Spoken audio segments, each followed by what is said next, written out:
lihat tentang apa yang biasanya terjadi setelah proses fitoremediasi ini selesai.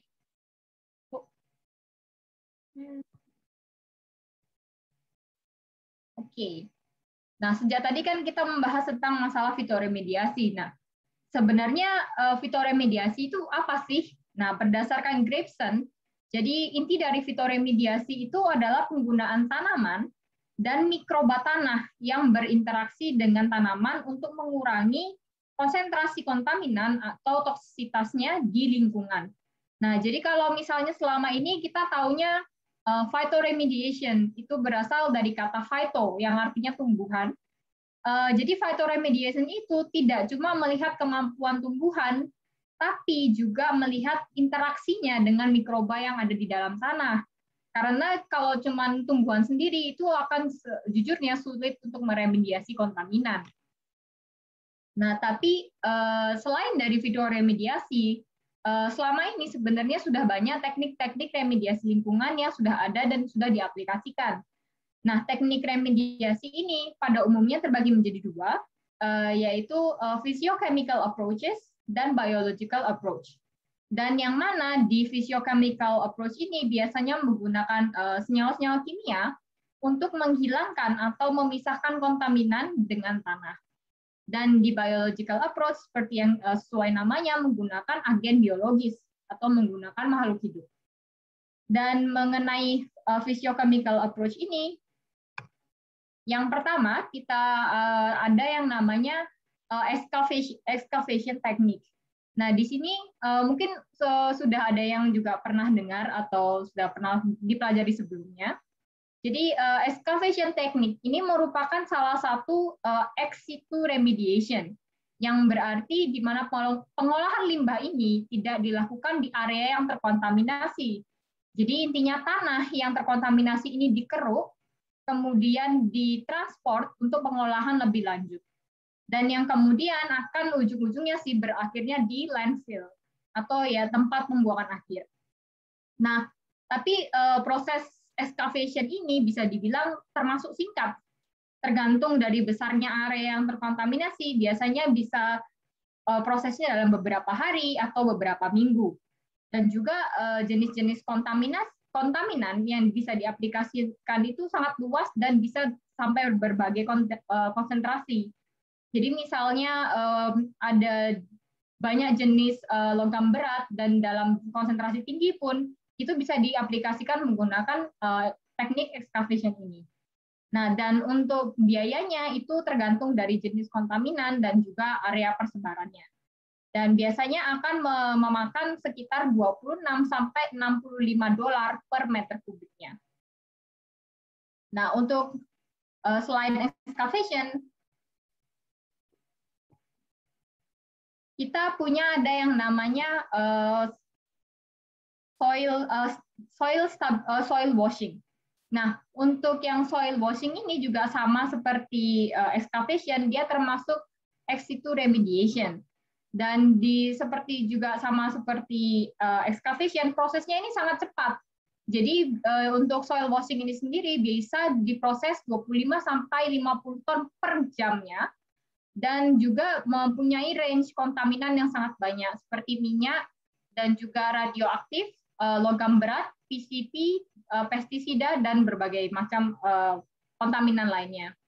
Nah, tapi sama juga seperti yang sebelumnya, lumayan mahal untuk soil washing ini. Jadi sekitar 70 sampai $187 per meter kubiknya.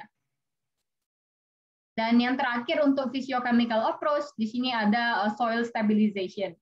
Nah, berbeda dengan yang sebelumnya, untuk si soil stabilization ini, dia bisa dilakukan ex situ maupun in situ. Jadi bisa dilakukan langsung di area yang terkontaminasi maupun bisa juga misalnya dikeruk dulu baru dipindahkan ke treatment plant. Nah, inti dari soil stabilization ini adalah untuk mengimobilisasi kontaminan menggunakan bahan kimia seperti ligan atau matrix encapsulation supaya kontaminan yang ada itu tidak menyebar lebih luas lagi. Khususnya supaya tidak menyebar hingga groundwater. Dan sama seperti teknik lainnya, teknik ini juga tergolong mahal, dan yang paling mahal di antara yang lain yaitu 124 hingga 248 dolar per meter kubik tanah. Nah, jika kemudian kita bandingkan dengan biological approach. Nah, yang pertama, jika kita bandingkan dengan bioremediation, pastinya sudah pernah dengar dan tahu apa itu namanya bioremediasi. Nah, jadi di bioremediasi ini kita menggunakan umumnya mikroorganisme yang kemudian diinokulasikan ke dalam tanah yang tercemar. Nah, jadi termasuk di bioremediation atau bioremediasi ini termasuk in situ remediation. Nah, tapi karena kemampuan mikroba itu kan terbatas, jadi kontaminan yang bisa diaplikasikan dengan teknik bioremediasi ini juga terbatas. Contohnya seperti minyak, solvent, dan juga pestisida. Nah, minus point-nya dari bioremediasi adalah karena dibandingkan dengan teknik sebelumnya, waktu yang dibutuhkan untuk meremediasi itu juga tergolong lama, yaitu bulanan hingga tahunan. Akan tetapi di samping itu kita tahu biaya yang dibutuhkan itu jauh lebih murah dibandingkan teknik ex situ, yaitu sekitar 30 hingga 100 dolar per meter kubik. Dan tapi biaya ini tergantung dari jenis kontaminan dan juga besar area yang terkontaminasi. Nah, kemudian jika kita bandingkan lagi, kalau tadi kan kita menggunakan mikroorganisme, sekarang kita kembali lagi ke fitoremediasi atau kita menggunakan tumbuhan. Nah, sama seperti bioremediasi, di fitoremediasi ini juga tergolong in situ. Jadi kita kita mentransplant tumbuhan ke dalam area yang terkontaminasi, dan tapi juga sama seperti bioremediasi ini membutuhkan waktu yang sangat lama untuk meremediasi tanah. Dan kontaminan yang bisa diremediasi juga terbatas, khususnya biasanya cuma bisa untuk organic pollutant seperti PAH, PCB, dan juga logam berat. Nah, tetapi dibandingkan dengan teknik-teknik yang selama ini ada, fitoremediasi ini biayanya sangat-sangat murah. Jadi yang paling murah yaitu sekitar 4-35 dolar per meter kubiknya. Jadi benar-benar ya kita cuma tanam tanamannya, terus monitoring atau ngasih pupuk, ngasih air, dan sudah selesai. Nah, selanjutnya saya akan memberikan beberapa contoh kontaminan-kontaminan yang bisa diremediasi oleh tumbuhan. Jadi masing-masing contoh dari organic pollutants dan logam berat. Yang pertama adalah PAH atau polycyclic aromatic hydrocarbon. Jadi di PAH ini biasanya bersumber dari pembakaran yang tidak sempurna dari bahan bakar. Nah, salah satu atau dua tanaman yang dipakai untuk meremediasi PAH ini yaitu alfalfa dan juga tall fescue.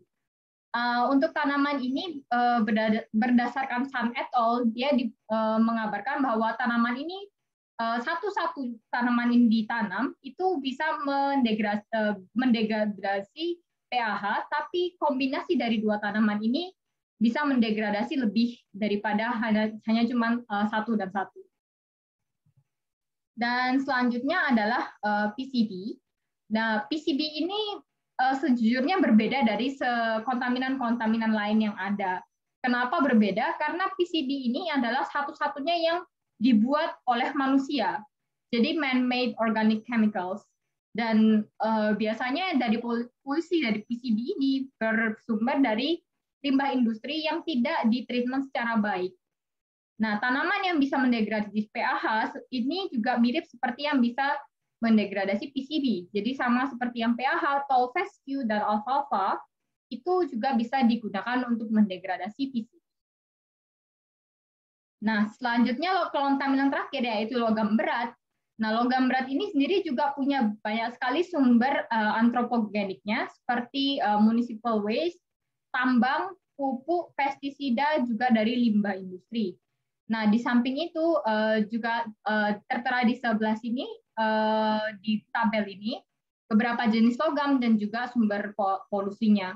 contohnya arsenik itu sangat banyak digunakan untuk sebagai pestisida. Jadi misalnya di pertanian, tanah pertanian itu biasanya juga banyak arsenik, sama seperti kadmium juga. Nah, kalau misalnya dari tadi kita sudah membicarakan masalah teknik-teknik remediasi yang selama ini ada. Kita tahu ada physiochemical dan juga biological. Nah, setelah kita tahu teknik-teknik tersebut, terus mana yang lebih baik antara physiochemical atau biological? Nah, pertama, kalau misalnya kita lihat dari total waktu yang dibutuhkan, kalau cuma lihat dari waktu yang dibutuhkan, physiochemical pasti lebih unggul karena bisa meremediasi dengan cepat karena menggunakan bahan-bahan kimia. Nah, juga range kontaminan yang bisa diremediasi oleh teknik kimiawi ini lebih luas daripada yang bisa diaplikasikan menggunakan biological, seperti menggunakan mikroorganisme atau menggunakan tanaman. Nah, karena dari itu,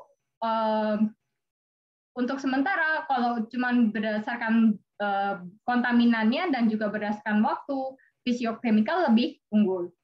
Dan juga untuk tambahan, physiochemical itu lebih efektif daripada biological atau misalnya fitoremediasi dan bioremediasi. Contohnya, kalau misalnya kalau kita menggunakan fitoremediasi, berarti untuk mencapai kontaminan yang ada di layer tanah yang paling dalam itu akan sangat susah karena kita tahu tumbuhan pasti punya batasan sendiri untuk menumbuhkan akarnya sampai mana. Dan juga kadang-kadang kan ada layer yang tidak bisa ditembus oleh akar tumbuhan. Nah, kalau selama ini kita lihat berarti physiochemical apakah lebih unggul? Kalau dibilang lebih unggul tidak juga karena seperti kita tahu physiochemical approach ini sangat-sangat mahal kalau kita bandingkan dengan yang fitoremediasi atau kita bandingkan dengan bioremediasi. Nah, sama seperti yang sudah saya bilang sebelumnya, kalau fitoremediasi itu kita paling butuh modal bibit tanamannya, alat bercocok tanam, kadang kita beri pupuk, kita beri air, dan sudah selesai. Dan yang paling penting juga, biological approach ini, fitoremediasi dan bioremediation itu sangat-sangat environmental friendly, jadi sangat ramah lingkungan. Kenapa ramah lingkungan? Karena tidak ada tambahan senyawa kimia atau proses apapun yang bisa mengubah struktur tanah. Jadi misalnya kita sudah selesai meremediasi tanah itu masih bisa kita pakai lagi untuk misalnya perkebunan atau pertanian. Berbeda dengan physiochemical yang kita sudah menambahkan berbagai macam bahan kimia dan sehingga itu akan merusak struktur dari tanah sendiri. Nah, jadi kesimpulannya yang baik yang mana? Physiochemical atau biological? Nah, kalau misalnya pada akhirnya kesimpulannya adalah dua-duanya baik. Kenapa dua-duanya baik? Karena teknik remediasi itu pada akhirnya akan dikembalikan lagi ke jenis kontaminan yang ada dan juga konsentrasinya. Jadi walaupun kita juga berharap ya pastinya kalau semua kontaminan bisa diremediasi menggunakan biological approach itu pasti sangat-sangat baik. Tapi baik mikroorganisme dan juga tumbuhan itu juga masih punya batasan sehingga ada beberapa kontaminan yang tidak bisa diremediasi oleh biological approach. Nah, next kita akan belajar lebih dalam tentang fitoremediasi ini sendiri. Nah, sebenarnya fitoremediasi itu tidak cuma satu. Jadi walaupun sama-sama menggunakan tanaman, berdasarkan cara kerjanya, fitoremediasi itu dibagi menjadi beberapa jenis.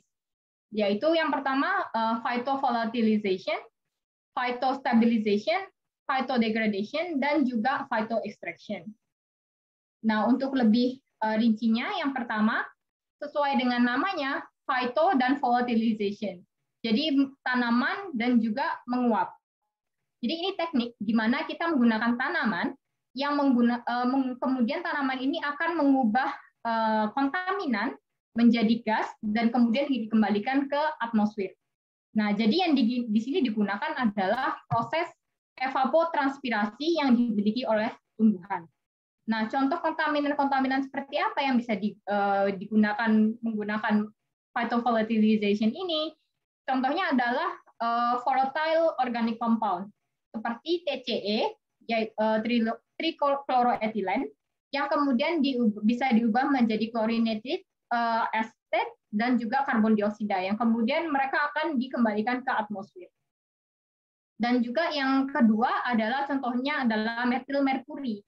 Jadi di sini metil merkuri itu bisa diubah menjadi merkuri tereduksi atau Hg0. Jadi dari Hg2+ menjadi Hg0, dan kemudian Hg0 ini sifatnya adalah gas. Jadi tanamannya adalah tulip tree, tetapi tulip tree ini sudah diinsersi oleh gen MERA, yang berarti gen ini untuk mereduksi Hg2+ menjadi ke Hg0. Dan yang kedua adalah phytostabilization. Nah, phytostabilization ini sebenarnya mirip dengan soil stabilization di physiochemical approach. Tetapi bedanya di phytostabilization kita menggunakan tanaman dan berarti lebih ramah lingkungan. Nah, di phytostabilization ini sama kita mengimobilisasi kontaminan. Dalam hal ini kontaminan yang bisa diaplikasikan adalah logam berat saja. Dan kenapa kita imobilisasi? Untuk mencegah persebaran logam berat ini lebih lanjut. Nah, bagaimana caranya tanaman bisa menstabilkan atau mengimobilisasi logam berat ini? Jadi logam berat ini akan diikat ke akar menggunakan contohnya siderofor atau asam organik yang diproduksi oleh akar. Contohnya di sini adalah Miscanthus giganteus yang bisa mengikat 6,7 mg per kilogram katium dan juga 0,1 mg per kilogram merkuri. Kemudian kita juga punya namanya phytodegradation. Nah, phytodegradation kembali sesuai namanya, tanaman untuk mendegradasi. Jadi di sini fungsi tanaman adalah mendegradasi. Tapi mendegradasi apa? Mendegradasi organic pollutants. Nah, jadi di sini sistemnya mirip seperti phytostabilization. Yang digunakan sebenarnya adalah akar dari tanaman. Jadi akar dari tanaman ini bisa memproduksi berbagai enzim atau senyawa yang kemudian senyawa-senyawa itu bisa mendegradasi kontaminan yang ada menjadi lebih tidak berbahaya. Contohnya dengan peroksidase ada di bawah sini. Di peroksidase ini kita bisa mengubah mendegradasi senyawa-senyawa fenol oleh horseradish. Atau contohnya lagi enzim lakase dari parrot feather itu bisa mendegradasi TNT.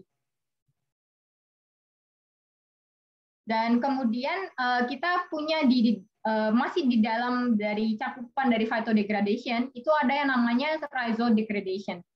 Nah, rhizodegradation ini anggapannya 50-50 mirip dengan bioremediasi.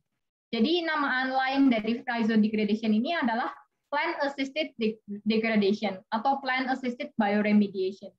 Jadi di sini root exudates atau seperti asam organik atau sterol dan enzim itu akan meningkatkan aktivitas mikroorganisme, yang dimana kemudian mikroorganisme tersebutlah yang akan mendegradasi kontaminan. Nah, jadi peran tumbuhan di sini itu sebagai asistennya mikroorganisme, contohnya seperti aerasi tanah dan juga memberikan nutrisi ke mikroorganismenya tersebut. Nah, contoh dari tanaman yang biasanya digunakan untuk rhizodegradation ini adalah untuk mendegradasi PAH yang biasanya dibantu oleh misalnya padi, sawi, kubis, dan juga rerumputan. Nah, sekarang kita mulai masuk ke tamu utama dalam seminar kelas ini, yaitu phytoextraction. Nah, untuk phytoextraction ini mungkin lebih mudah dipahami. Jadi inti dari phytoextraction ini adalah akumulasi polutan atau kontaminan di tanaman dari tanah atau groundwater. Kalau misalnya sumbernya dari groundwater, itu akan disebut sebagai rhizofiltration. Nah, untuk phytoextraction ini sendiri sebenarnya juga sangat terbatas. Jadi batasan kontaminan yang bisa digunakan untuk phytoextraction ini cuma logam berat.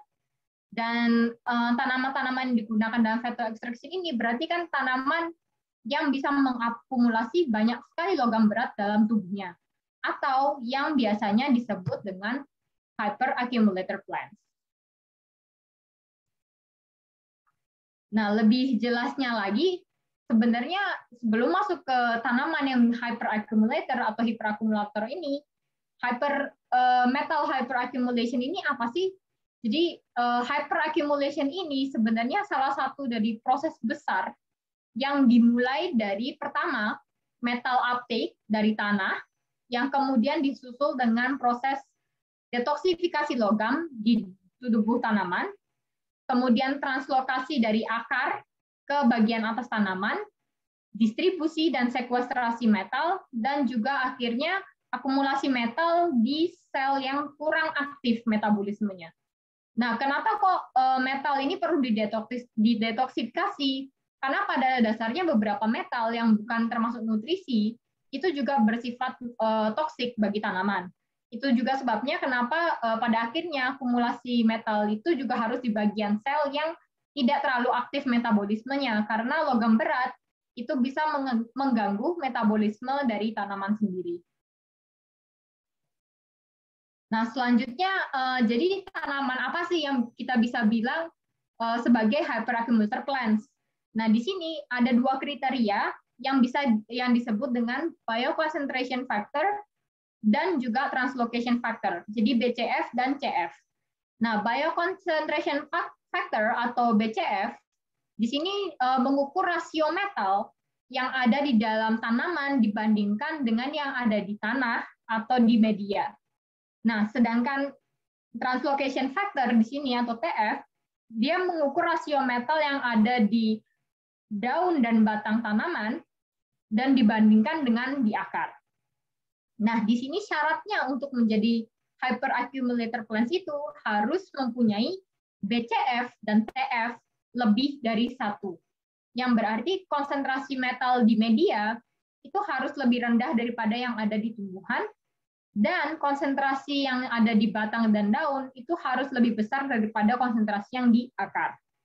Nah, kalau misalnya BCF-nya lebih dari 1, tapi TF-nya kurang dari 1, nah berarti metalnya ini dia menempel atau diakumulasi di akar tanaman, atau yang bisa kita bilang sebelumnya phytostabilization atau rhizal extraction. Nah, tanaman yang seperti ini kita tidak bisa golongkan ke dalam hyperaccumulator. Karena syarat dari hyperaccumulator itu harus dibawa ke akar, dari akar dibawa ke batang dan daun. Nah, ini cuman contoh-contoh tanaman aja, tanaman perkebunan yang punya kemampuan akumulasi logam berat. Nah, kemudian ini juga ada tumbuhan yang disebut sebagai metal hyperaccumulator dan beberapa logam sebagai targetnya. Nah, dari sini saya nanti akan menjelaskan lebih lanjut mengenai Arabidopsis halleri yang bisa mengakumulasi kadmium dan zinc, dan juga Pteris pitata yang bisa mengakumulasi arsenik.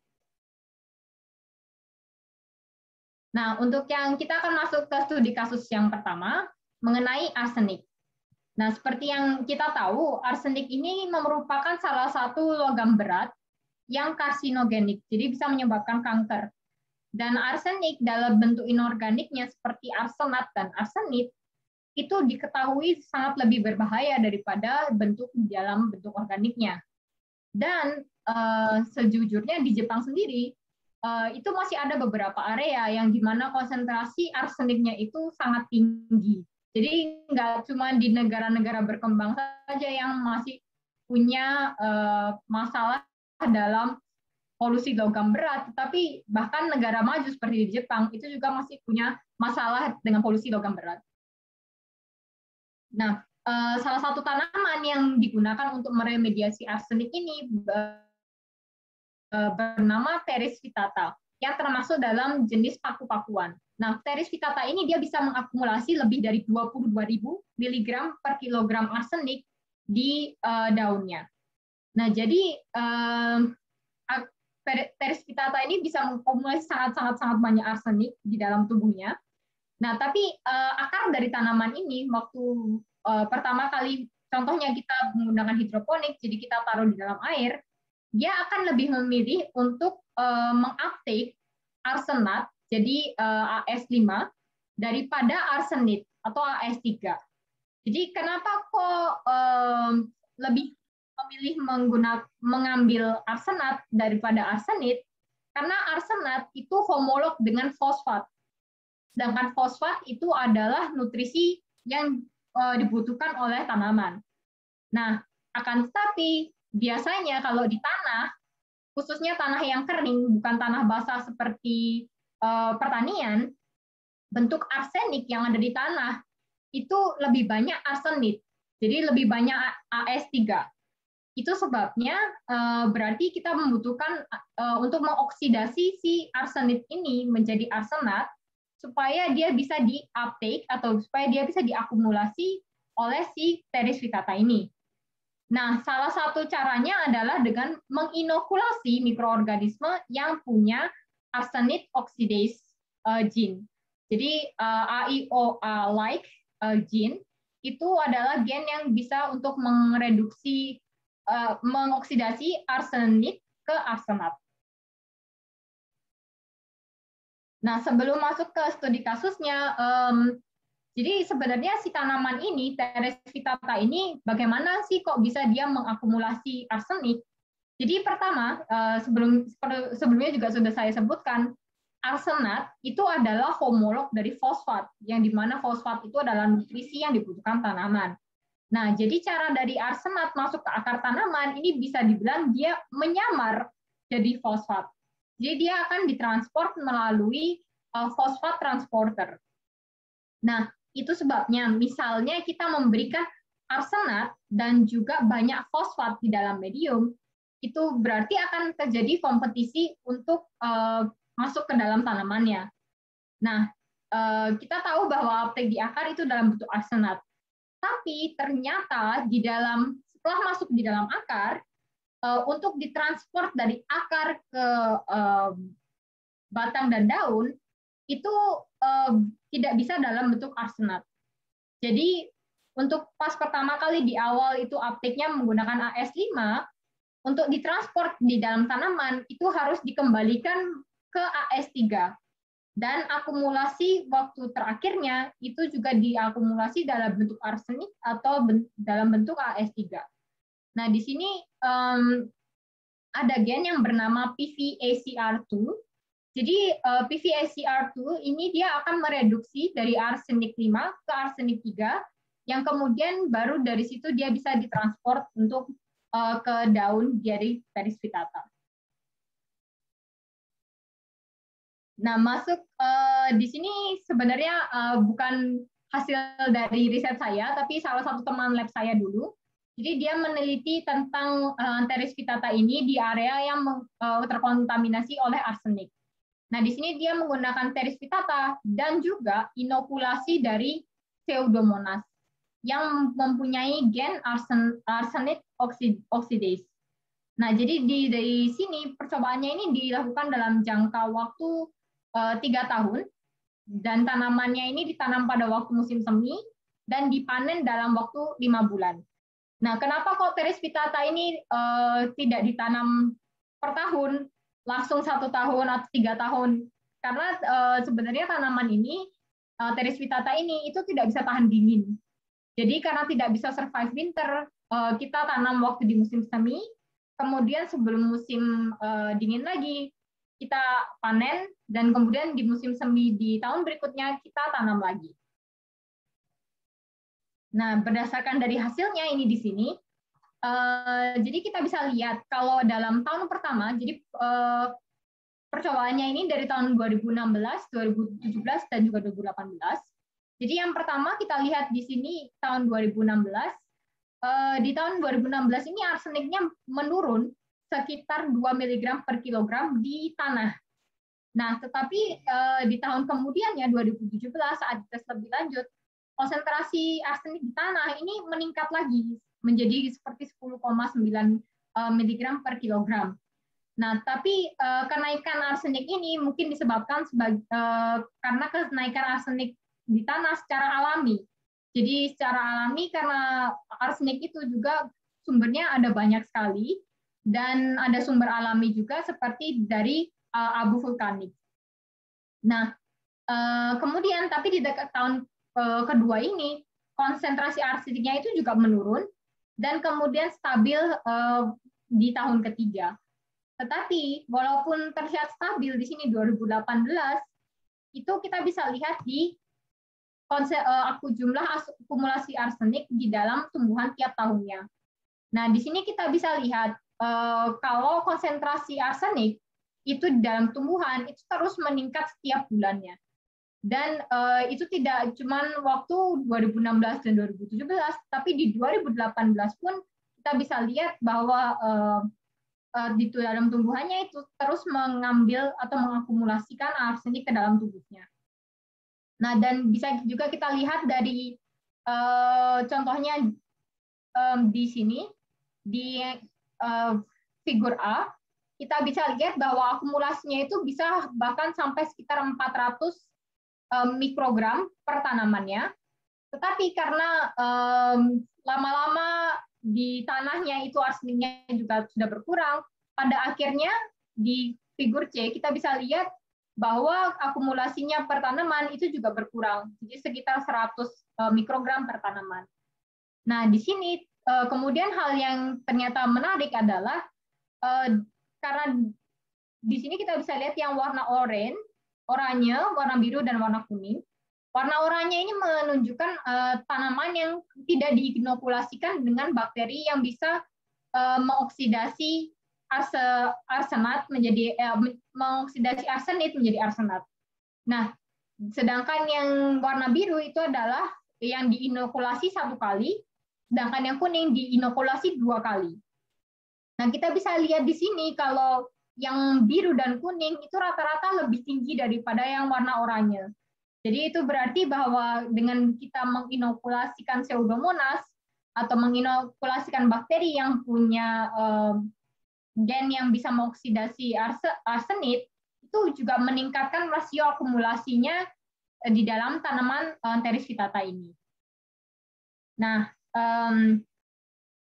sekian untuk studi kasus arsenik, sekian, dan kita akan lanjut ke studi kasus berikutnya, yaitu tentang kadmium dan zinc. Nah, untuk kadmium sendiri pasti semua juga sudah tahu bahwa kadmium juga merupakan logam berat yang bersifat karsinogenik. Dan bahkan pasti sudah pernah dengar di Jepang tentang Itai disease yang ada di sekitar tahun 1950 sampai 60-an akibat bioakumulasi kadmium dari beras. Nah, mengenai hal yang mirip, saya harap di Indonesia tidak mengalami hal yang sama, karena di sini ada berdasarkan satu penelitian ditemukan bahwa ada sawah pertanian di Ranca Ekek di Jawa Barat yang konsentrasi kadmiumnya ini sangat tinggi, hingga 9,69 ppm. Padahal standar kadmium di tanah Indonesia itu seharusnya 0,01 ppm. Jadi sebenarnya 1000 kali lipat lebih tinggi daripada standar yang ada. Dan yang menyedihkan adalah kasus ini sudah ada dari puluhan tahun lalu, tapi belum ada solusi yang diimplementasikan sampai sekarang. Nah, terus anyway, yang mengalami polusi di kadmium di tanah itu juga sangat banyak. Negara seperti Cina, India, Bangladesh, dan bahkan beberapa area di Jepang juga masih memiliki banyak kadmium dengan konsentrasi yang tinggi. Dan selama saya S2 dan S3 ini, saya menggunakan tanaman ini bernama Arabidopsis halleri subspecies gemifera. Nah, tanaman ini adalah tanaman native di Jepang dan juga Taiwan yang dikatakan bisa mengakumulasi lebih dari 26.000 mg per kilogram zinc dan juga lebih dari 5.600 kadmium di daunnya. Yang berarti kita bisa mengkategorikan tanaman ini sebagai kadmium dan zinc hyperaccumulator. Nah, uniknya lagi karena genusnya masih sama-sama Arabidopsis ya. Dan kita tahu tanaman ini berarti Arabidopsis mirip dong dengan Arabidopsis thaliana. Jadi tanaman ini secara genetik itu 96% 96% mirip dengan Arabidopsis thaliana. Nah, tetapi Arabidopsis thaliana seperti kita tahu itu kan model plant. Itu dikategorikan sebagai sensitive to cadmium atau non-akumulator. Jadi pasti ada beberapa gen yang berbeda yang diekspresikan di Halleri tapi tidak diekspresikan di thaliana sehingga menyebabkan tanaman ini bisa mengakumulasi banyak kadmium dan zinc. Nah, karena mekanismenya belum diketahui secara umum, akumulasi kadmium dan zinc di tanaman itu biasanya didasarkan pada transportnya zinc. Nah, kenapa zinc? Satu, karena zinc itu kan merupakan nutrisi yang esensial untuk tanaman. Sehingga ya sudah banyak riset yang dilakukan tentang transport dari zinc ini sendiri. Dan juga yang kedua, sama seperti arsenat yang homolognya dengan fosfat, kadmium ini mempunyai sifat yang sangat mirip dengan zinc. Sehingga beberapa ilmuwan itu berkata bahwa transport kadmium di tanaman itu menggunakan jalan yang sama dengan transport yang ada di zinc. Nah, sayangnya karena hasil disertasi saya belum publish, jadi saya belum bisa membagikan mekanisme transport kadmium yang saya temukan.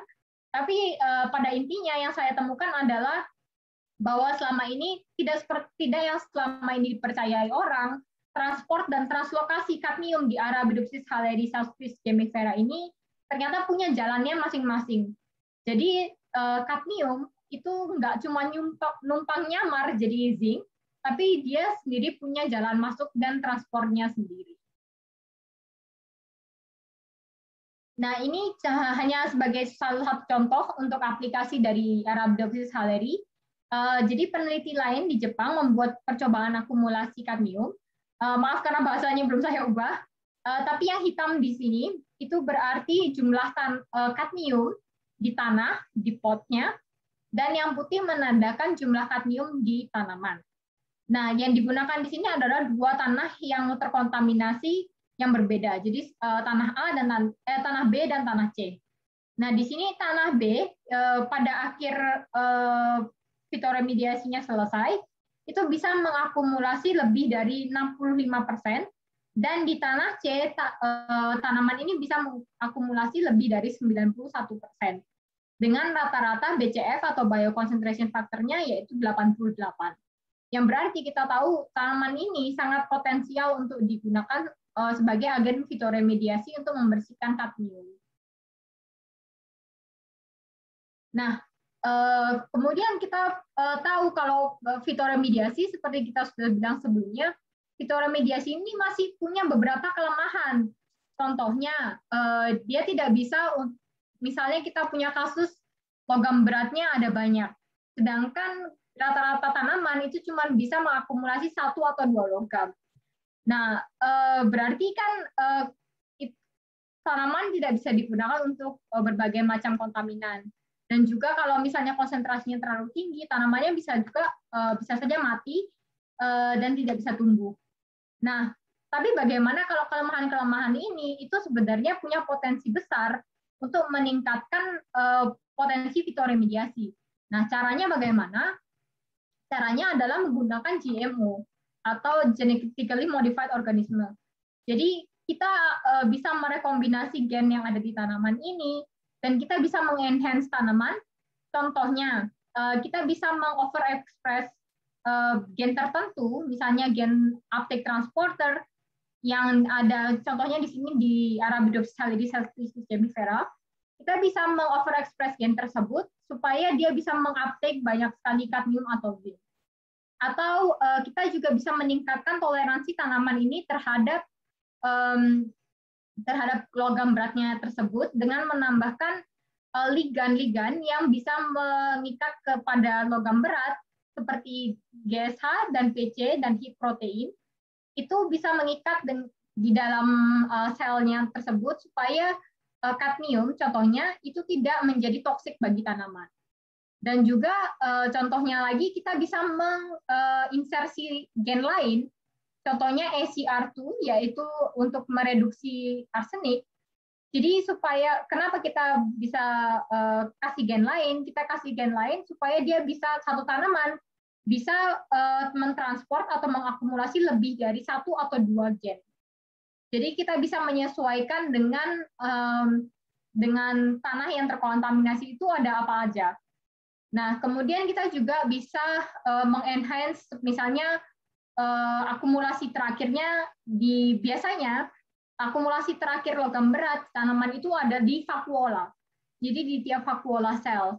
Nah, kita bisa contohnya kita overexpress transporter yang memindahkan dari sitosol ke vakuola supaya bisa banyak kadmium atau zinc atau logam berat yang masuk ke dalam vakuola dan tanaman bisa juga mengakumulasi lebih banyak logam berat. Nah, kemudian kita sampai pada tahap terakhir. Nah, apa sih yang akan terjadi setelah proses fitoremediasi ini selesai? Nah, secara umum, proses fitoremediasi yang ada sekarang, ini misalnya kita punya tanah terkontaminasi, kemudian kita menggunakan teknik fitoremediasi. Jadi kita ditanami tanaman, kemudian kita panen tanamannya, dikeringkan, kemudian dibakar, dan kita bakar di waste treatment center, jadi nggak cuma langsung dibakar aja, dan abunya dibuang di tempat khusus sebagai hazardous material, supaya nggak kembali mengkontaminasi lingkungan. Nah, tapi cara ini itu sangat tidak berkelanjutan, sangat tidak sustainable. Kenapa? Karena berarti kita cuma anggapannya mengkoleksi sampah, demi sampah, yang dimana kalau misalnya sudah menumpuk, berarti kita mesti mencari solusi lain lagi. Nah, bagaimana solusi yang ada sekarang? Nah, sebabnya sekarang itu mulai digalakkan namanya phytomining dan bioenergi. Nah, di sini apa sih phytomining dan bioenergi itu? Di sini kita lebih menggunakan tanaman yang bisa mengekstrak logam berat, yaitu phytoextraction. Dan kemudian di sini logam berat yang punya nilai lebih, itu bisa kita recover kembali, dan biomasa tanaman itu bisa kita gunakan untuk produksi bioenergi dengan pembakaran tanaman tersebut. Nah, jadi prosesnya itu seperti apa? Prosesnya sebenarnya masih mirip dan sama seperti proses sebelumnya, dengan cuma tambahan di proses terakhir yaitu metal recovery. Jadi setelah menjadi abu dari tanaman yang terdapat logam beratnya itu, kemudian logam-logam yang mahal, misalnya seperti copper, cobalt, lanthan, nikel, dan juga lead, itu diproses kembali untuk dimurnikan dan kemudian bisa digunakan kembali. Jadi anggapannya seperti recycle logam berat. Nah, di sini contohnya salah satu tanaman yang punya potensi tinggi itu namanya Alice murale, yang bisa mengakumulasi nikel dalam jumlah besar, dan juga dia mempunyai biomasa yang sangat banyak sehingga cocok untuk produksi bioenergi. Nah, karena sepertinya masih ada waktu sebentar, jadi saya berikan studi kasus tambahan tentang fitoremediasi dari radioaktif. Nah, mungkin ada yang ingat, mungkin ada yang nggak ingat. Jadi 10 tahun lalu ada gempa dan tsunami yang sangat besar di Jepang. Tempatnya di mana? Jujur tempatnya adalah tempat di mana saya berada sekarang. Dan saat itu akibat tsunami, pembangkit listrik tenaga nuklir yang berada di Fukushima itu mengalami kerusakan dan kebocoran, di mana kemudian banyak radioaktif yang bocor, khususnya cesium-137. Nah, dan berdasarkan pengalaman di Chernobyl di Rusia, cesium ini biasanya akan mengikat tanah dan juga terimobilisasi, sehingga beberapa peneliti kemudian mencari cara bagaimana supaya bisa meremediasi tanah yang tercemar nuklir. Nah, kenapa mencari kenapa kok begitu pengen cari tanaman yang bisa meremediasi nuklir? Karena half time-nya dari cesium-137 ini sangat lama, yaitu lebih dari 30 tahun. Nah, kemudian ini sebenarnya masih tahap awal sekali. Jadi di sini peneliti di Jepang, dia mencoba berbagai macam tanaman, apakah tanaman itu bisa mengakumulasi cesium atau tidak. Jadi di sini beberapa tanaman itu ditemukan bisa mengakumulasi cesium, karena cesium sifatnya itu sama dengan potasium. Jadi cesium ini bisa ditransport di tanaman menggunakan potasium transporter. Nah, kalau misalnya kita lihat grafik yang di atas, grafik yang di atas ini adalah transfer faktor atau translocation faktor dari cesium ini. Dan itu semua tidak ada yang lebih dari satu. Nah, tapi walaupun translocation faktornya ini kurang dari satu, kalau kita lihat yang di grafik yang di bawah A dan B, itu satu tanaman yaitu Pocia itu dilihat sangat efisien dalam mengakumulasi cesium ini. Jadi walaupun translocation faktornya kurang dari satu, karena kita tahu cesium ini sangat berbahaya, jadi walaupun di bawah satu masih dicarikan bagaimana caranya supaya bisa mengakumulasi lebih tinggi lagi. Dan walaupun sekarang sih belum ada penelitian lebih lanjut yang dipublikasikan, jadi penelitian ini masih dilanjutkan untuk melihat apakah fitoremediasi ini bisa berhasil meremediasi radioaktif. Nah, sekian dari presentasi dari saya. Terima kasih banyak atas atensinya.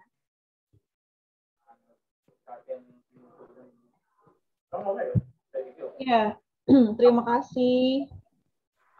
Saya nggak enak ngomong Kitin ya, karena sekarang udah ibu dokter gitu ya. Ibu dokter. Dokter Christine. Jadi ini rupanya banyak yang bergabung juga nih, Pak Ihot. Ada Bu siapa tadi? Ada Bu Yulanda. Terus ada anak-anak juga. Yang alumni juga ada. Saya lihat tadi ada Kelvin ya. Kelvin yang di Korea. Lagi S3 di Korea, Kelvin. Ada nggak? Tadi ada sih. Ada Noel juga. Noel juga ada Noel.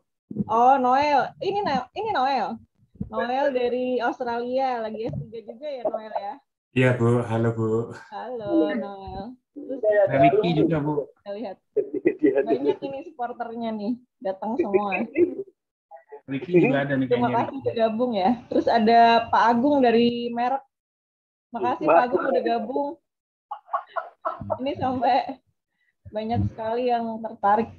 Ya karena kuliahnya sangat menarik. Oh ini ada Ricky Sanjaya juga ya. Kalau nggak salah Ricky juga udah lulus kan ya? Lagi di Korea sekarang Ricky? Enggak di Indonesia Bu. Oh lagi di Indonesia ya Ricky ya? Iya. Oke, Iya. udah lulus ya S2-nya ya? Iya, sudah Bu. Oke. Kemudian ya itu aja sih kayaknya yang saya lihat ya. Terus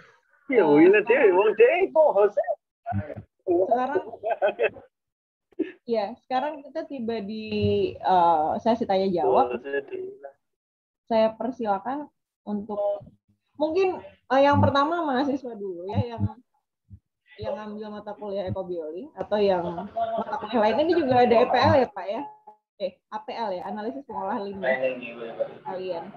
Silakan. Bisa raise hand atau bisa langsung. Oh, ada yang lewat DM. Iya. Silakan. Metode fitoremediasi. Saya mau tanya. Oh iya, silakan. Iya Kak, saya mau tanya bagaimana cara kita memilih tanaman untuk remediasi? Apakah semua tanaman bisa? Oh iya, pertanyaan yang bagus. Apakah semua tanaman bisa? Enggak juga. Karena kembali lagi kita lihat dari kemampuannya tanaman itu yang pertama. Jadi kalau misalnya kita mau pakai tanaman untuk meremediasi sesuatu, ya pastinya sebenarnya sih sama kayak proses isolasi di bakteri ya. Jadi misalnya kita tumbuhkan tanaman-tanaman tersebut di media yang punya misalnya logam berat. Jadi dari situ kita bisa tahu, oh tanaman ini bisa tumbuh di logam berat apa aja. Nah setelah dari, oh tanamannya ini bisa tumbuh. Tapi tanaman tumbuh belum tentu dia bisa mengakumulasi. Karena bisa jadi dia cuma resisten, sama seperti bakteri. Jadi kalau dia cuma resisten, jujur tidak ada fungsinya untuk fitoremediasi. Nah dari situ kita bisa lihat, kita cek lagi setelah kita berikan logam berat, apakah tanaman-tanaman ini bisa mengakumulasi atau tidak. Jadi kita cek konsentrasi logam beratnya yang ada di dalam tanamannya. Biasanya kalau di sini kita pakai ICP, jadi dari situ kita bisa tahu oh konsentrasinya di akar ada berapa, di batang ada berapa, di daun ada berapa. Semoga menjawab pertanyaannya. Terima kasih, Kak. Sama-sama. Terima kasih Talia sudah bertanya. Sudah puas ya Talia ya? Iya, Bu, sudah puas. Oke. Ya, silakan yang DM dulu mungkin.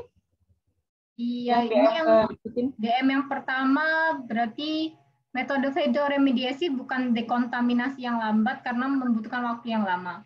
Apakah ada cara yang bisa menunjang metode ini agar menjadi cepat tanpa mengubah metode ini? Makasih pertanyaannya. Kalau misalnya dibilang cara yang bisa menunjang metode ini tanpa mengubah, itu kita bisa contohnya seperti yang tadi kasus yang di studi kasus arsenik, itu kita bisa inokulasi bakteri yang juga bisa menunjang fitoremediasi. Nah, jadi itu sebabnya kenapa fitoremediasi itu sebenarnya bukan cuma tanamannya aja yang penting, tapi tanaman dan juga mikroorganisme yang ada di tanah dan interaksinya di tanaman itu juga sangat-sangat penting. Nah, jadi sekarang itu juga penelitian bukan cuma fokus ke tanamannya saja, tetapi fokus ke rhizosphere atau mikroorba yang ada di akar ataupun yang ada di tanah. Apakah sudah puas dengan jawabannya? Oke. Sudah? Iya. Ini gimana nih? Yang mana dulu? Ada yang angkat tangan dulu kali ya, biar nggak hilang nanti. Silakan, Anne. Silakan. Ya, selamat sore Kak. Sore. Saya ingin bertanya, untuk tanaman itu setelah dipakai untuk remediasi, apakah masih bisa hidup atau nanti tanamannya akan mati ya Kak? Terima kasih sebelumnya. Oke, pertanyaan bagus. Jadi tanamannya kalau misal sudah dipakai fitoremediasi, akhirnya hidup atau mati, gitu kan? Jujur kalau misalnya tanamannya ini bisa dipakai untuk fitoremediasi, khususnya untuk phytoextraction, itu biasanya tanamannya ini pasti bakal hidup, karena dia punya toleransi yang sangat tinggi terhadap logam-logam tersebut. Malah kalau misalnya tanamannya mati, jujur sebenarnya agak repot malahan, karena kapan tanamannya mati kita juga nggak tahu. Gitu. Baik Kak, terima kasih Kak. Ya, selanjutnya mau yang dari DM dulu, Cita? Oke, yang dari DM, apakah remediasi tanaman ini cocok untuk ekosistem tanah atau perairan? Jawabannya dua-duanya. Jadi bisa dipakai untuk dua-dua ekosistem tanah dan ekosistem perairan, tinggal kita cari tanamannya yang cocok. Gitu. Karena kalau contohnya juga, saya nggak masukin di slide sih, jadi ada satu studi kasus, itu untuk salah satu untuk yang meremediasi nuklir plant yang di Fukushima. Jadi kan di situ ada juga sungai yang terkontaminasi oleh radioaktif. Nah, jadi di situ peneliti-peneliti itu juga mencari tanaman yang bisa hidup di air, yang bisa meremediasi cesium tersebut. Nah, contohnya itu kalau nggak salah yang saya baca itu enceng gondok, itu juga bisa dipakai untuk meremediasi logam berat. Iya. Ini selanjutnya dari Ansel Vania. Dari Ansel Vania. Oh, kayaknya ke skip atau tadi sudah dijawab, saya lupa. Oh, ini apa ya? Oh, sudah ya ini ya tadi ya, kayaknya dekontaminasi yang lambat itu. Iya. Terus dari Felicia ini kayaknya. Oh, ada yang DM juga. Pertama, tandanya lingkungan yang sudah bersih setelah remediasi apa? Oh ya benar. Jadi tandanya lingkungan sudah bersih setelah remediasi apa? Itu waktu kita fitoremediasi, itu kita tiap beberapa bulan misalnya, kita ambil sampel tanah, dan juga terus kemudian kita lihat apakah konsentrasinya sudah berkurang atau belum. Nah, tandanya lingkungannya sudah bersih itu apa? Kita lihat kalau misalnya sudah 0, kalau kadar logam beratnya sudah 0, berarti lingkungannya udah bersih. Cara yang paling gampang dicek. Dan kalau misalnya tanah itu juga kita biasanya pakai ICP. Kemudian ada yang itu Florentia. Silakan Florentia. Iya, Kak, mau bertanya, kalau tanaman dipakai untuk remediasi, apakah tanamannya jadi berbahaya bagi manusia? Oke, pertanyaan yang bagus. Jadi, apakah tanamannya berbahaya buat manusia? Jawabannya adalah iya. Karena ambil contoh yang semua orang tahu, itai-itai disease itu kenapa bisa terjadi itai-itai disease? Karena mereka memakan beras yang ternyata terkontaminasi oleh kadmium. Jadi logam berat itu biasanya kan dia bisa bioakumulasi ya. Jadi di tiap rantai tanaman dia akan terakumulasi, dan ujung-ujungnya kalau dimasuk ke tubuh manusia, di manusia juga terakumulasi dan pada akhirnya jadi berbahaya untuk tubuh manusia juga. Nah, di sini itu sebabnya kenapa kalau tadi kan saya kan ada contoh beberapa tanaman yang bisa mengakumulasi kadmium atau berbagai macam logam. Itu ada tanaman perkebunan dan juga yang bukan tanaman perkebunan. Nah, di sini biasanya yang untuk digunakan untuk fitoremediasi adalah tanaman-tanaman yang bukan bahan pangan. Sehingga bisa dipastikan kita tidak mungkin mengkonsumsi tanaman-tanaman tersebut. Baik, Kak. Terima kasih.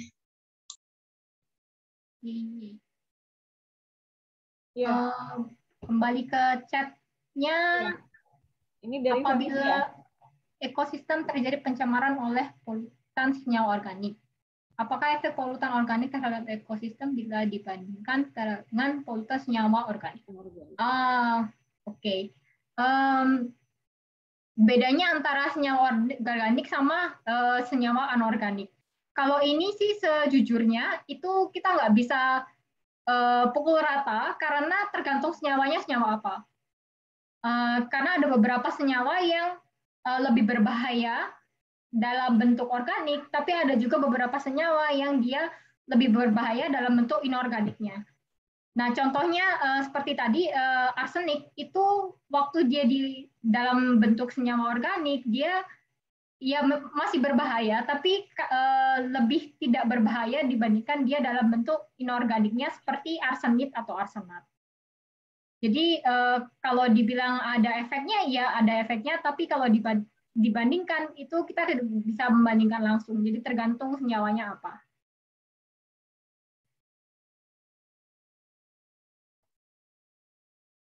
Kemudian sistem remediasi tanaman telah banyak dilakukan di Jepang.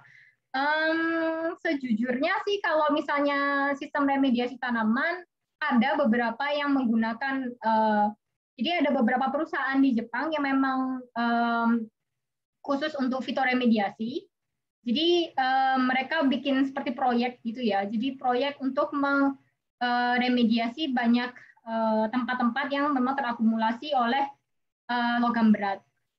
Contohnya juga, jadi salah satu contohnya itu ada perusahaan setelah tsunami besar yang ada di Jepang ini. Itu karena tsunami-nya itu kan mengambil semua banyak deposit yang di laut ya. Dan dari situ tuh juga sudah ternyata banyak arseniknya. Nah, jadi dari situ perusahaan-perusahaan ini juga kemudian meremediasi pantai di sekitar tempat yang terkena tsunami untuk meremediasi arseniknya tersebut. Tapi kalau dibilang banyak, enggak juga.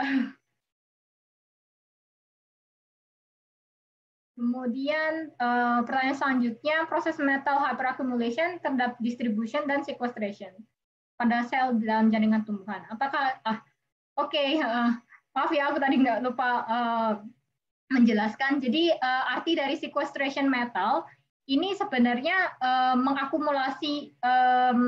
mengakumulasikan si metalnya ini di dalam sel.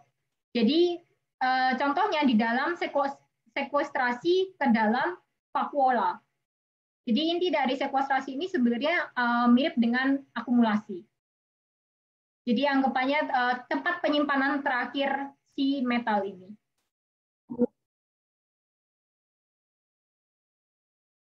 Kemudian pemisahan dari ekstraksi logam berat dari tumbuhan.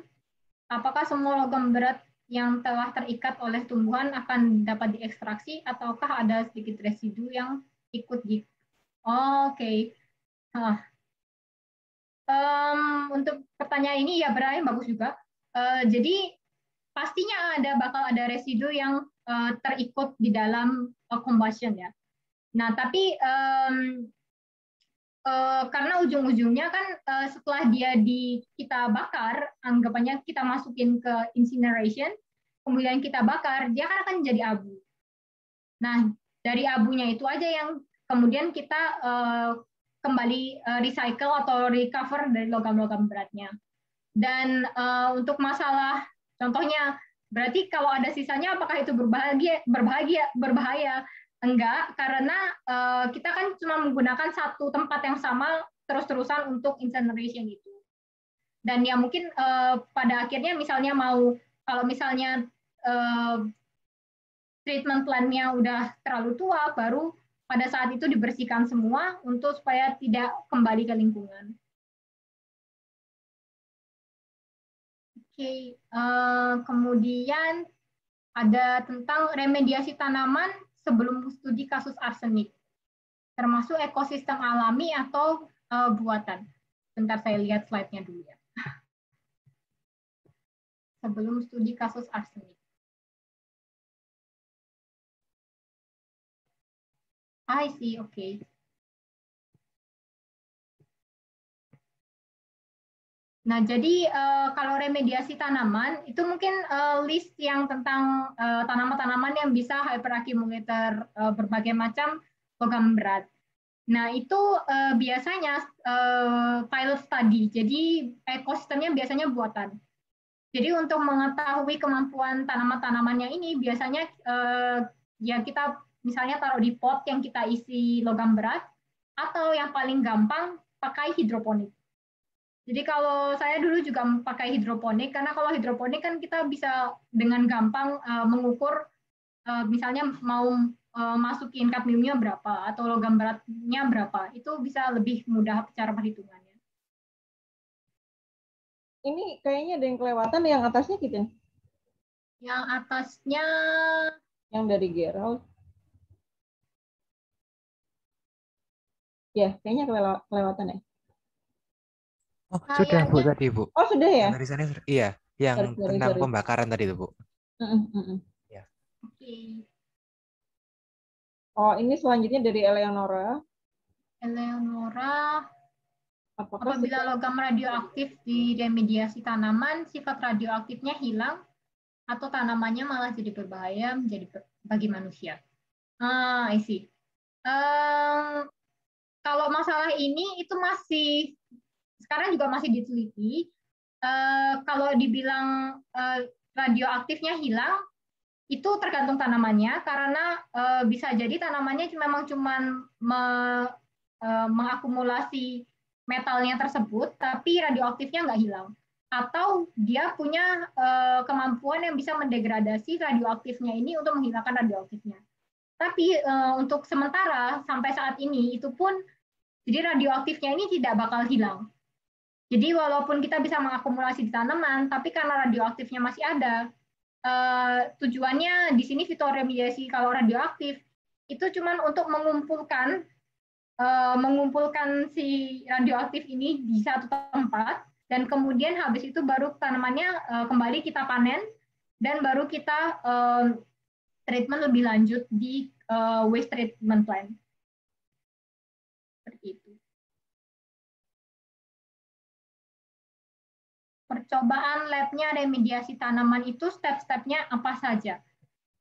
Step-stepnya ini maksudnya apakah dari awal kita belum tahu sama sekali tanaman ini bisa remediasi atau tidak, atau dari step yang mana ya? Boleh lebih dielaborasikan?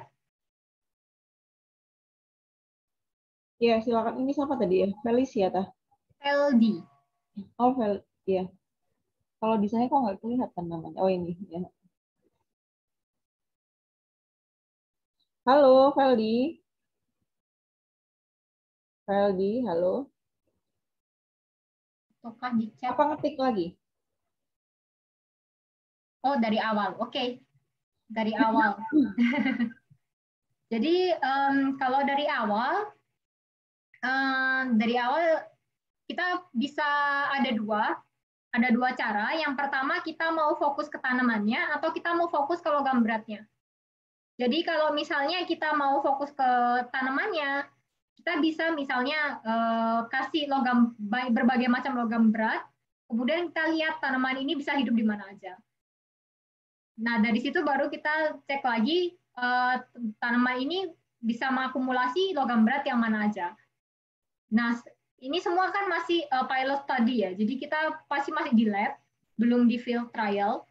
Nah, setelah kita di lab sudah oke, baru kita coba ke tempat yang terkontaminasi oleh logam berat tersebut. Nah, tapi sulitnya ini adalah karena kalau misalnya kita di lab, itu kan pasti semuanya pasti terkontrol gitu. Semua terkontrol dan kita juga tahu gitu loh kalau misalnya nutrisi yang kita kasih berapa dan berbagai macamnya. Jadi terkadang walaupun kita sudah di lab itu sudah berhasil, waktu kita bawa ke field tanamannya bisa jadi nggak tumbuh.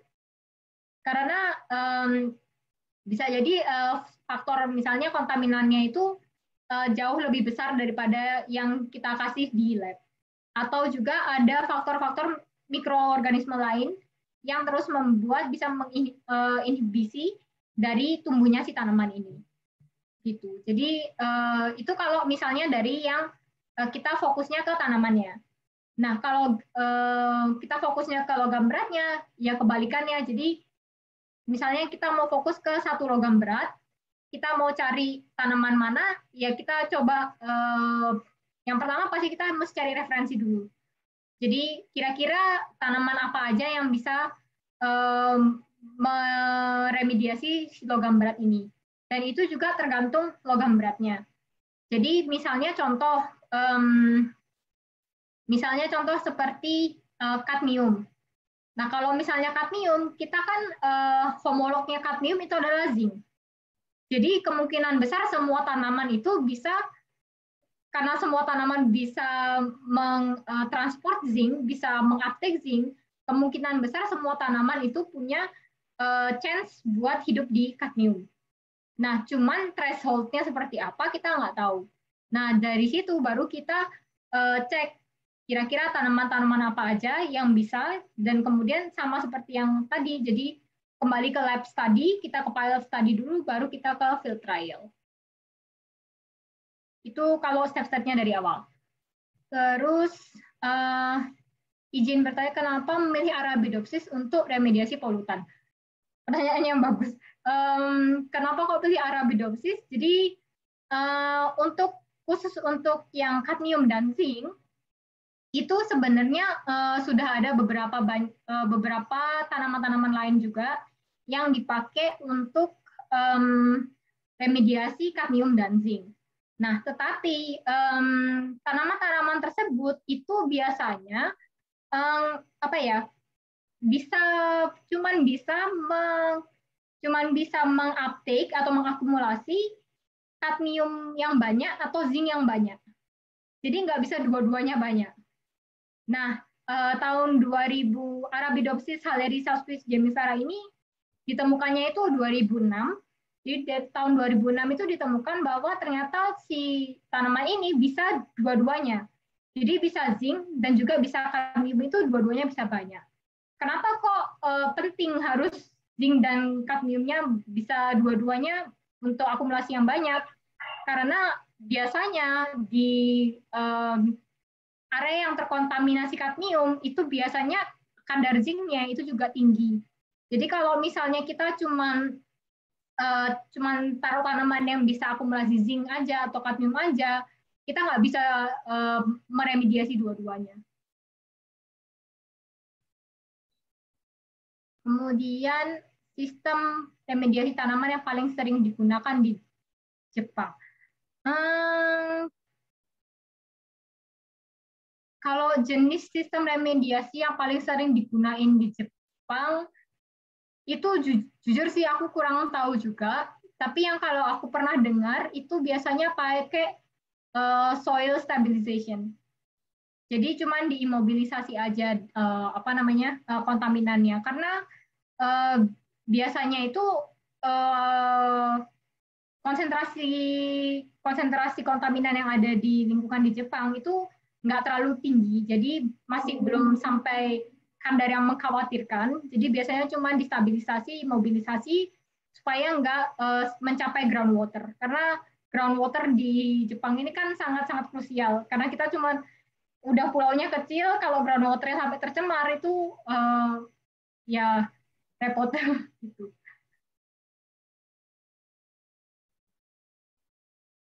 Kemudian, apakah semua tanaman berpotensi untuk digunakan untuk remediasi? Jika berpotensi, apa ada perbedaan fungsinya antara tanaman yang berpotensi dari tingkat konsentrasi remediasi? Oke. Jadi kayak, apakah semua tanaman berpotensi? Enggak juga. Kalau misalnya tanamannya memang dia benar-benar nggak punya kemampuan untuk bertahan atau kemampuan toleransi, ya berarti dia bahkan jangankan untuk mengakumulasi, untuk hidup aja dia nggak bisa tumbuh gitu. Terus perbedaan fungsi antara tanaman yang berpotensi tersebut dan yang mungkin tidak ya, bedanya itu biasanya dari gennya. Jadi apakah mereka punya gen yang bisa membuat mereka hidup di situasi di mana mereka dalam stres, yaitu misalnya seperti logam berat, dan berapa konsentrasi, dan dari tingkat konsentrasinya juga pasti ada, jadi mereka pasti punya threshold masing-masing. Jadi walaupun dia bisa mengakumulasi kadmium, kalau misalnya kita kasih kadar kadmium yang sangat tinggi, ya tanamannya bisa jadi mati gitu.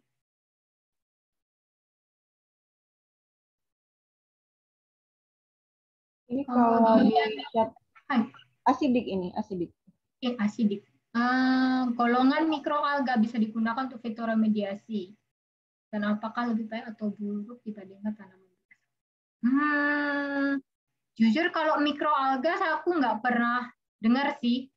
Tapi kalau cuma berdasarkan konsep aja ya, berdasarkan konsep, namanya mikroalga kan juga pasti butuh nutrisi. Jadi kalau misalnya ada yang homolog, misalnya seperti mikroalga kan juga pasti butuh kayak potasium dan juga butuh butuh potasium dan butuh fosfat.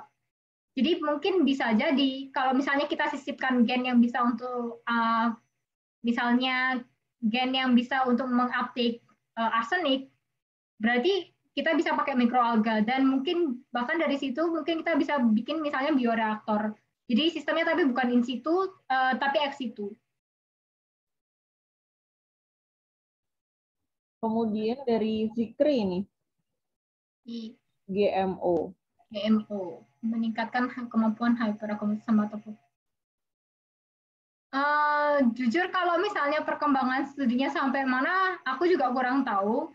Tapi sejujurnya aku sih ingin yang aku tuju itu sebenarnya pengen membuat GMO ini buat meningkatkan kemampuan akumulasinya.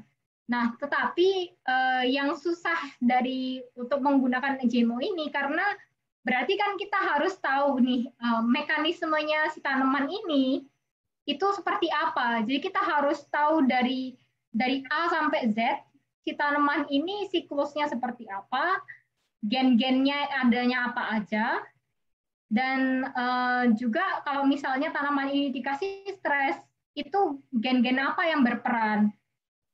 Supaya kita bisa tahu misalnya, oh kita tahu gen A yang ternyata dia untuk uptake logam berat. Nah, gen A-nya ini berarti kita bisa overexpress untuk membuat si tanamannya ini bisa lebih banyak menguptake logam berat tersebut. Nah, tapi jujur kalau sampai perkembangan sih rasanya belum sampai segitunya karena kita semua belum tahu mekanisme si tanamannya ini seperti apa untuk menguptake atau mengakumulasi logamnya. Jadi ya belum teruji juga karena belakang ya benar karena kontroversi. Ini ada lagi dari Michelle.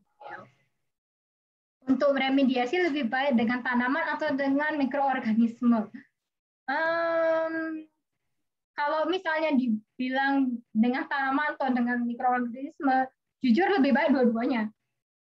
Karena kembali lagi fitoremediasi dan bioremediasi itu sebenarnya itu bisa kita interaksikan. Jadi antara tanaman dan mikroorganismenya sendiri. Jadi mending dua-duanya. Iya, kalau tadi kita dengerin penjelasannya C.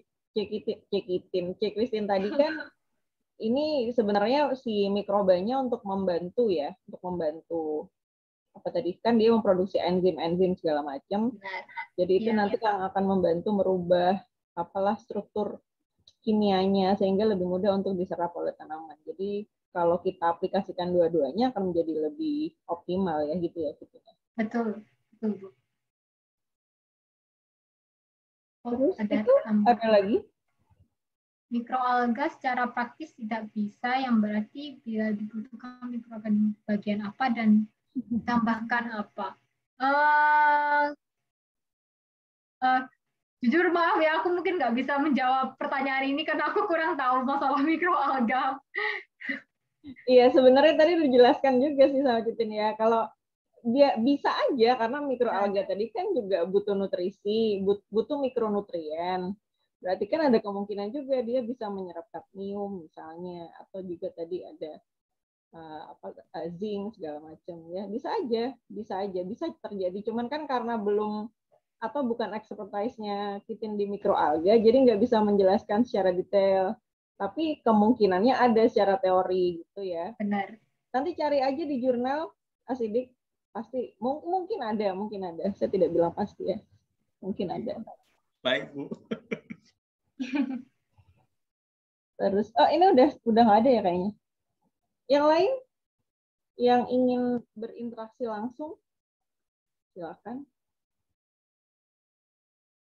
Atau mau nanya-nanya kira-kira ada lowongan nggak di situ, di tempat Titin kerja atau di tempat Titin sekolah gitu ya. Ini ada nggak yang angkatan atas yang udah mau lulus, ada nggak nih?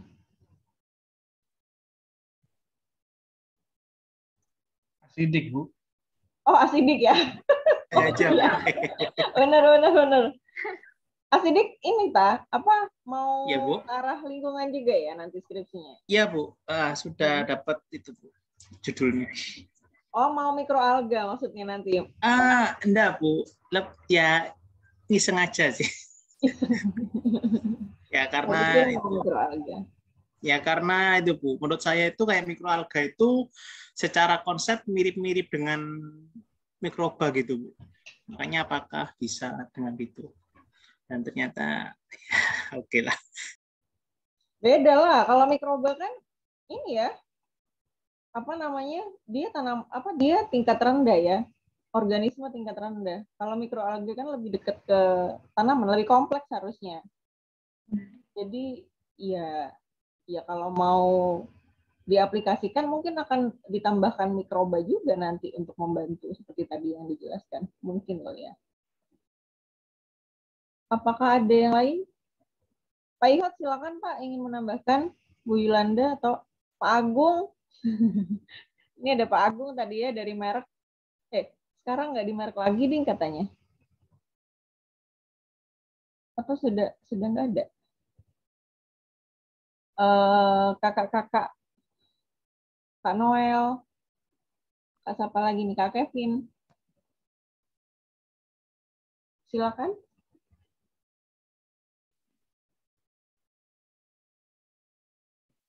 Kok sepi ya?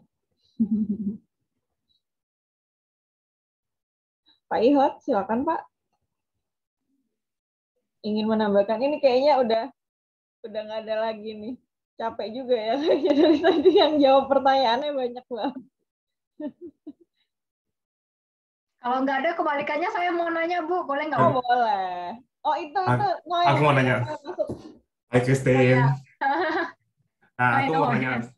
aku mau nanya simpel aja sih. Kan kalau kamu untuk untuk sampai GMO kan untuk rilisnya kan pasti juga butuh permit kan.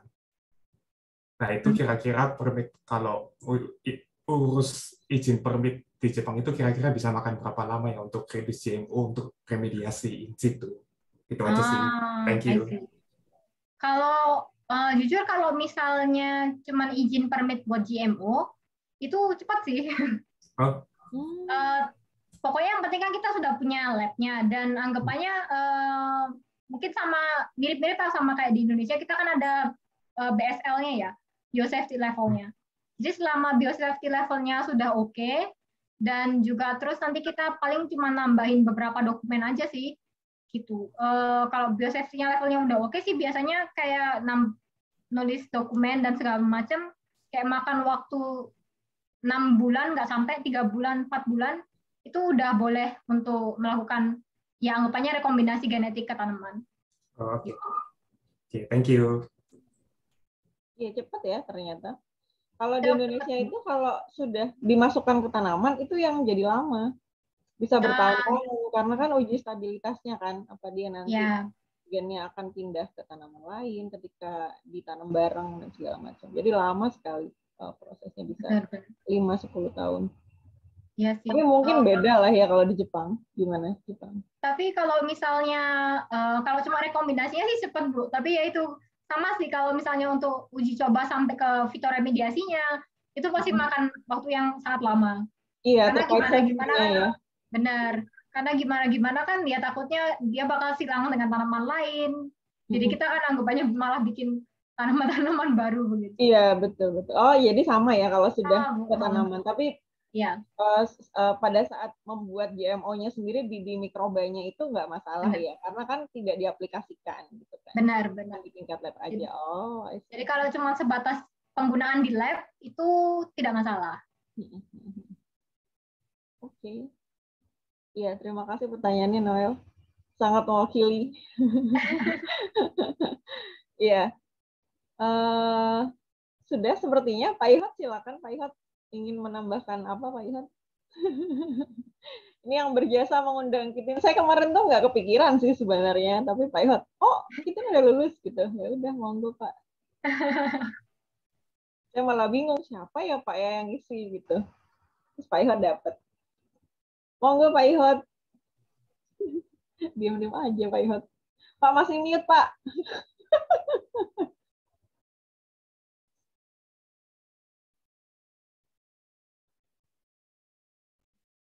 Saya lempar kuis kecil boleh Bu? Boleh dong. Nggak ada hadiahnya sih, tapi kalau misalnya ada yang bisa nebak, jadi kan kita tahu nih apa namanya, misalnya kadmium ya. Kadmium itu kan sebenarnya tidak dibutuhkan oleh tanaman, walaupun dia mirip dengan zinc ya. Walaupun dia mirip dengan zinc, tapi tidak dibutuhkan oleh tanaman. Terus kenapa kok, kira-kira kenapa tanaman itu dia mau untuk menyerap kadmium dan bahkan sampai mengakumulasikan di daun. Jadi jujur sebenarnya berbagai tanaman itu mereka bisa, kalau kadmium ya, khusus untuk kadmium, dia bisa memang mengakumulasikan jumlah sedikit kadmium di daun. Itu ada fungsinya. Kira-kira fungsinya apa? Kalau ada yang bisa nebak.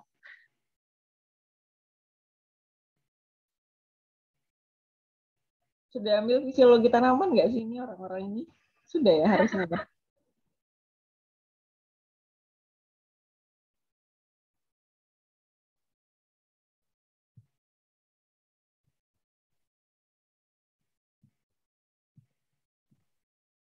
Halo? Masih mikir Kak, tunggu Kak. Ya.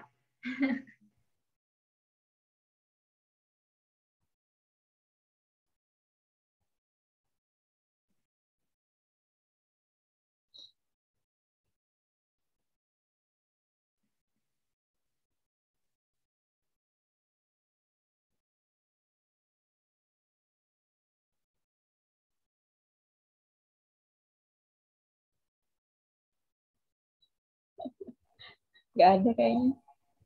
Bu Ina ada tebakan nggak, Bu? Janganlah, jangan saya. Biar expertnya aja yang jawab. Mungkin jawabannya kofaktor. Ya. Kofaktor. Kenapa? Kofaktor katanya aja. Kofaktor. Saya sekali bukan. Saya sekali bukan. Makasih tapi udah nyoba jawab. Jadi sebenarnya jawabannya kenapa kok tanaman itu mereka bahkan mau mengakumulasi sedikit kadmium di daun, itu karena kadmium itu sebenarnya pestisida alami. Jadi kenapa kok mereka akumulasi? Karena untuk melindungi diri mereka sendiri dari serangga-serangga. Jadi karena ada beberapa serangga kan misalnya makan daun gitu ya. Kalau misalnya ada kadmiumnya, berarti kan serangganya mati. Nah, jadi dari situ mereka kayak melindungi diri sendiri, itu sebagai mekanisme pertahanannya mereka dari herbivora. Karena kadmium tadi toksik ya. Betul. Ya. Itu tadi kuisnya. Ada lagi, C?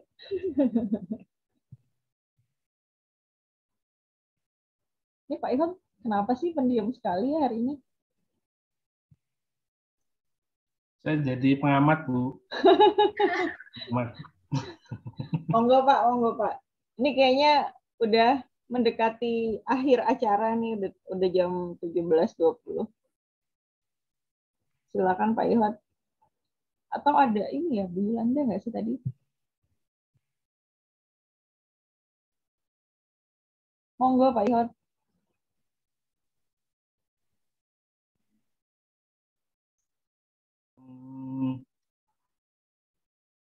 Saya tanya aja kalau gitu, mungkin kalau mau aplikasi skala besar bioremediasi itu biasanya kalau skala besarnya itu kira-kira luasan seberapa, mungkin apakah Cecitin bisa memberikan gambaran apakah luasannya sangat luas gitu ataukah cuman berbentuk seperti bioreaktor saja, tidak terlalu luas gitu. Makasih. Oke, makasih Pak. Kalau misalnya untuk luasannya, kalau yang selama ini saya aplikasikan di field, itu areanya tuh nggak besar. Jadi kalau misalnya untuk yang fitoremediasi ya Pak, kalau untuk fitoremediasi itu memang kan yang terkontaminasi itu areanya pasti besar. Tapi karena kita nggak bisa sekaligus langsung semua, jadi biasanya kita areanya itu kita bagi-bagi berdasarkan konsentrasinya. Karena kan nggak mungkin bisa rata semua. Jadi kita bakal mulai dari yang area yang konsentrasi kadmiumnya atau konsentrasi logam beratnya besar, kemudian baru kita pindah pelan-pelan ke yang semakin lama semakin kecil.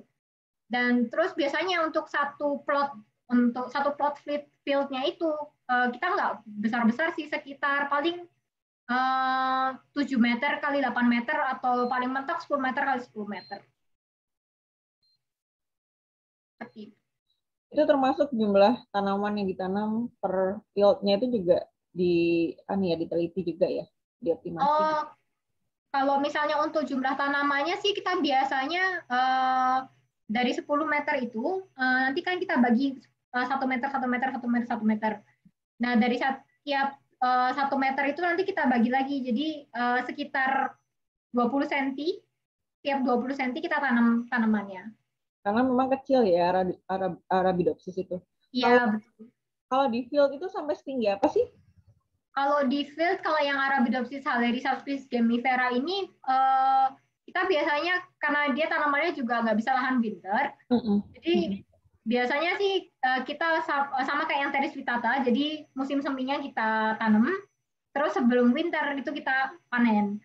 Dan itu biasanya tingginya paling tinggi pun sekitar 50-60 cm. 60 cm, 5 bulan tadi itu ya? Iya, sekitar 5-6 bulanan. Kalau aplikasi mikrobanya sendiri gimana tadi? Per tanaman, per plot? Kalau aplikasi mikroba waktu itu kan kita di field. Jadi saya juga agak kurang tahu sih karena proyeknya teman lain, cuman kalau nggak salah, jadi aplikasi dari jadi mikrobanya itu nanti dikasih di sekitar akarnya. Jadi diinjeksikan di sekitar akar di tiap tanaman. Jadi karena inokulasinya itu nggak langsung waktu dia masih kecil. Jadi nunggu sekitar 2 bulan itu baru inokulasi pertama, kemudian sekitar 3 bulan baru inokulasi yang kedua. Berarti konsentrasi ketika umurnya 2 bulan, kemudian 3 bulan kemudian itu juga berbeda ya harusnya ya, lebih banyak ketika tanamannya udah lebih tinggi gitu. Iya betul. Semakin menarik. Semakin banyak biomasanya, jadi ya dia akan semakin banyak. Butuh banyak lagi ya yang harus didegradasi. Betul. Iya. Ini kan bukan kerjaan satu orang ya ternyata ya, untuk menghasilkan hasil yang kayak gini aja itu butuh banyak proyek, banyak orang gitu. Jadi betapa susahnya untuk mengendalikan polusi. Jadi kalau bisa kita nggak usah nambah-nambahin lah ya. Ya. Itu mungkin kita akhiri ya Pak Ihot ya.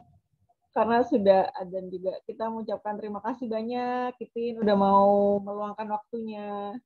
Sama-sama, Bu. Di sana ya, waktunya makan malam kali ya, gitu ya. Waktunya makan malam. Waktunya ajak-ajak jalan-jalan, Bu. Oh, gitu ya. Oh iya ya, sekarang hari Jumat. Iya. Terima kasih banyak sekali lagi. Semoga nanti bisa gabung lagi ya, Kitin ya. Ya, makasih banyak, Bu Wina. Makasih banyak, Pak Ihot. Terima kasih juga partisipasi mahasiswa semua. Kemudian ini nih, para alumni yang bersedia juga bergabung hari ini juga saya mengucapkan terima kasih sudah jadi supporternya Kitin. Lain kali mungkin juga yang lain bisa gabung juga untuk mengisi kuliah. Saya ucapkan sekali lagi terima kasih atas kehadirannya, atas meluangkan waktunya hari ini. Sampai ketemu lagi di lain kesempatan. Sehat-sehat semuanya. Kitin sehat-sehat ya. Ya, makasih Bu semuanya. Makasih semuanya. Selamat sore. Selamat sore, terima kasih. Terima kasih. Terima kasih. Terima kasih ya semua. Terima kasih Pak, terima kasih Bu. Makasih semuanya.